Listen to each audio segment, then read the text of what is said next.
Hidup tanpa cinta bagaikan taman tanpa bunga. Ini adalah sudah hampir semua lagu juga terinspirasi dengan cinta, karena dengan cinta kita hidup. Ya, kalau masalah cinta semuanya pasti terkoneksi. Hidup tanpa cinta bagai apa? Baik taman tak berbunga. Dalam surat Al-Imran dikatakan bahwa qul in kuntum tuhibbunallaha fattabi'uni yuhibbukumullahu wa yaghfir lakum dzunubakum wallahu ghafurur rahim. Nah, persoalannya adalah orang yang cinta itu ada yang cinta dengan mata yang terpejam, dengan pikiran yang tertutup, ada lagi cinta dengan menggunakan mata telanjang, artinya mata yang melihat, dan otak yang berjalan. Itu bedanya. Makanya ada cinta buta dan ada cinta langsung bahas masalah cinta. Nah, di dalam tafsir itu cinta terbagi menjadi dua. Ada yang disebut dengan cinta ittiba Rasulullah Shallallahu Alaihi Wasallam dan taklid kepada Rasulullah Shallallahu Alaihi Wasallam. Ini semuanya cinta. Ulangi, saya sebut. Ada yang disebut dengan ittiba Rasulillah Shallallahu Alaihi Wasallam, ittiba Rasulillah, dan ada yang disebut dengan taklid. Nah, bedanya apa?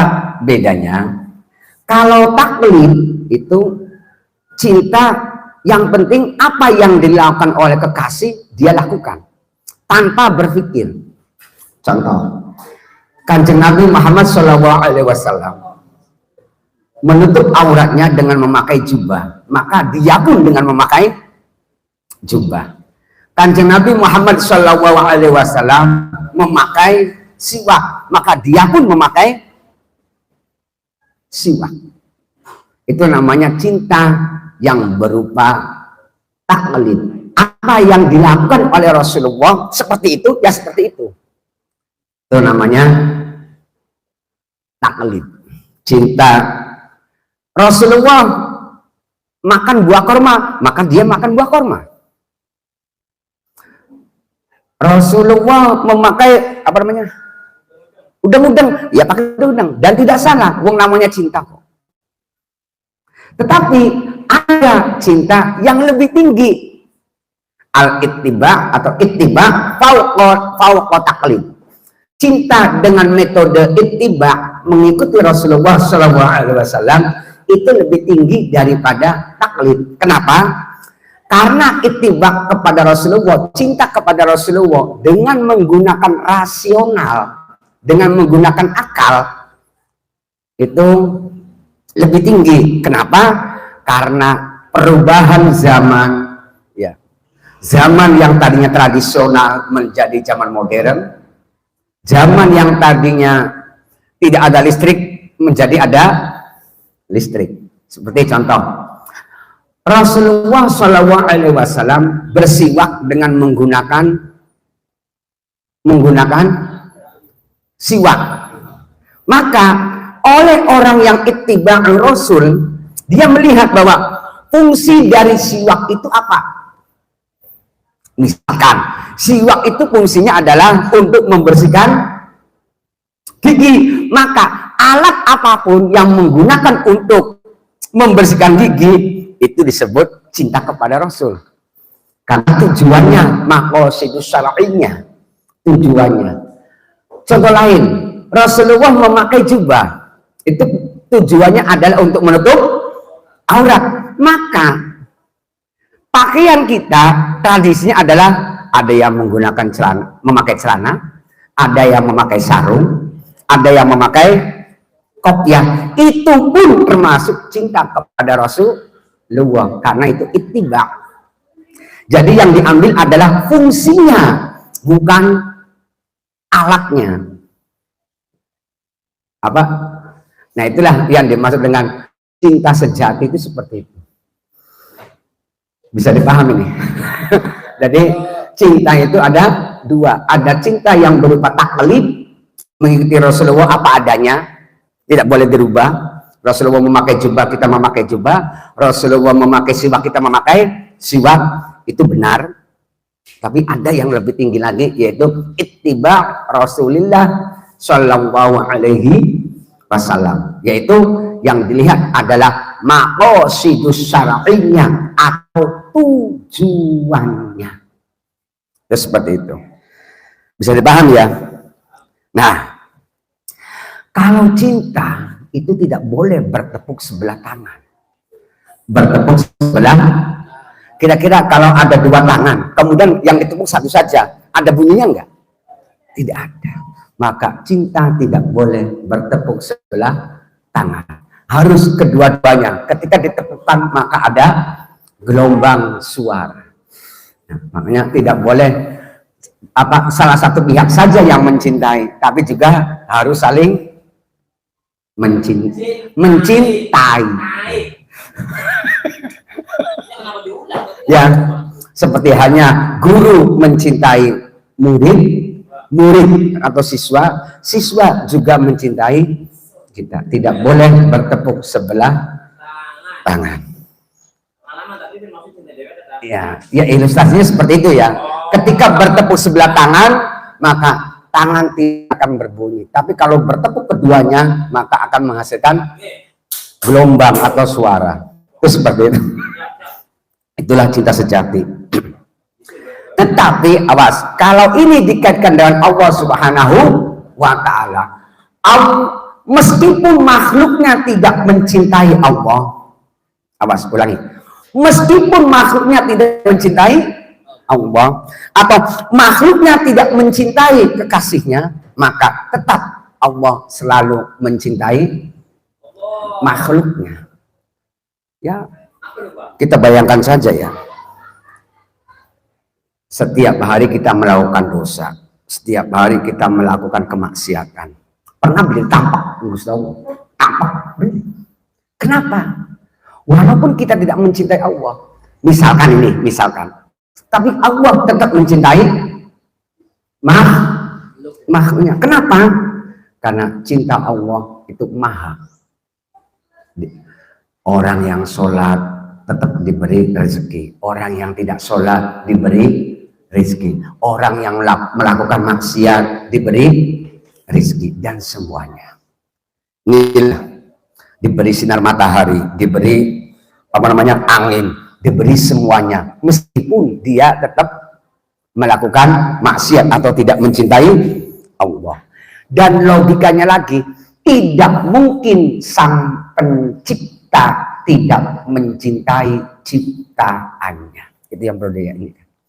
Ulangi, tidak mungkin tidak mungkin pencipta tidak mencintai ciptaannya. Makanya kita, alhamdulillah, kita mempunyai Tuhan Allah Subhanahu wa Ta'ala, sangat mencintai kita, meskipun kadang-kadang kita lalai, bermaksiat, lupa, sembayangnya kodok, kemaning tiktokan baik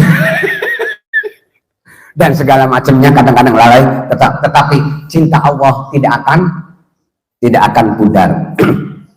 Nah, artinya, di sini kemudian Allah menjurus alur cinta yang sejati. Gimana?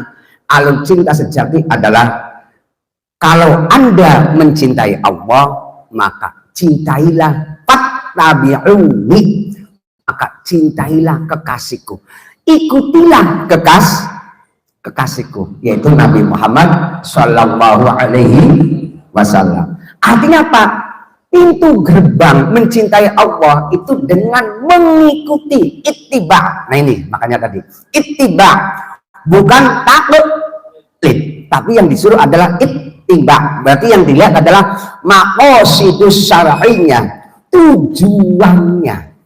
Oleh karena itu, orang yang mencintai Nabi Muhammad SAW itu dengan otomatis pasti dia nanti ujungnya akan mencintai Allah. Yang penting apa?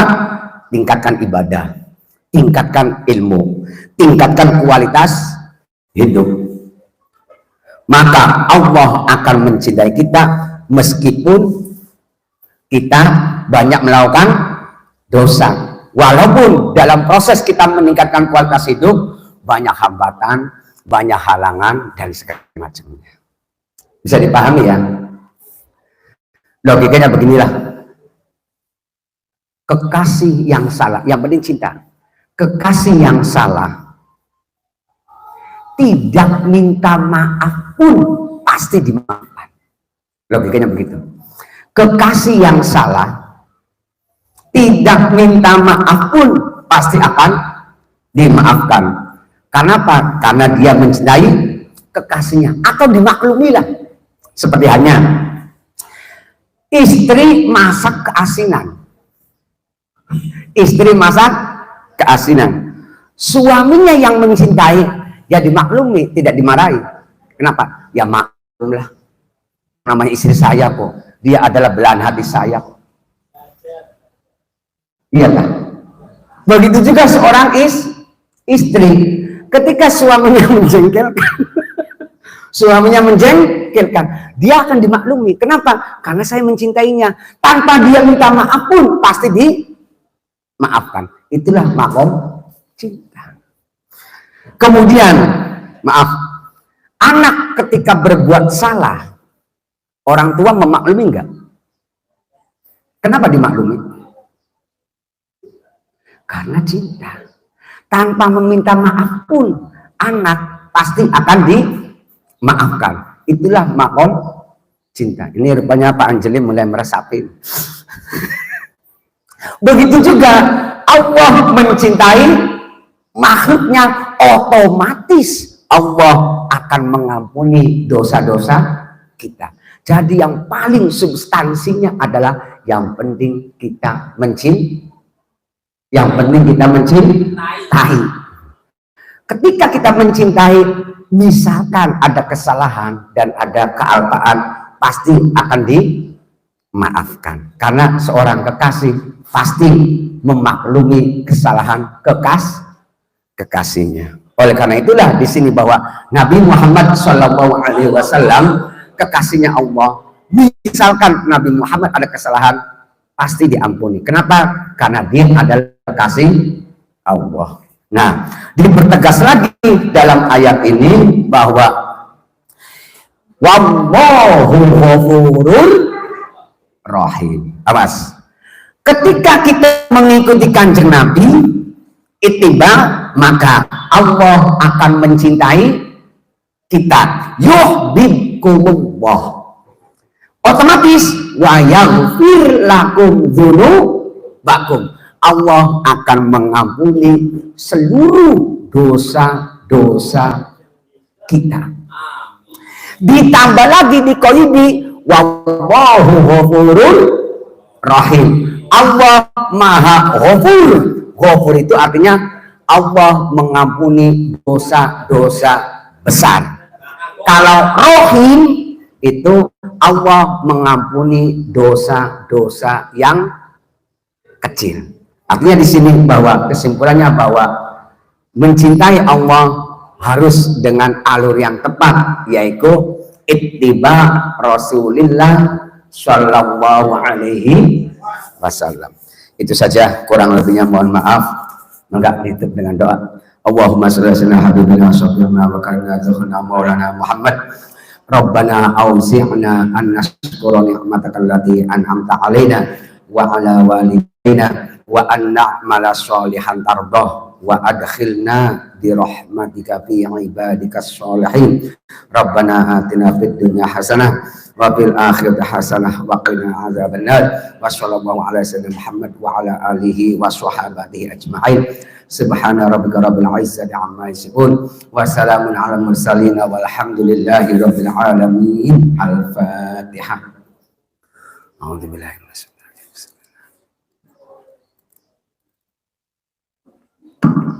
Ustaz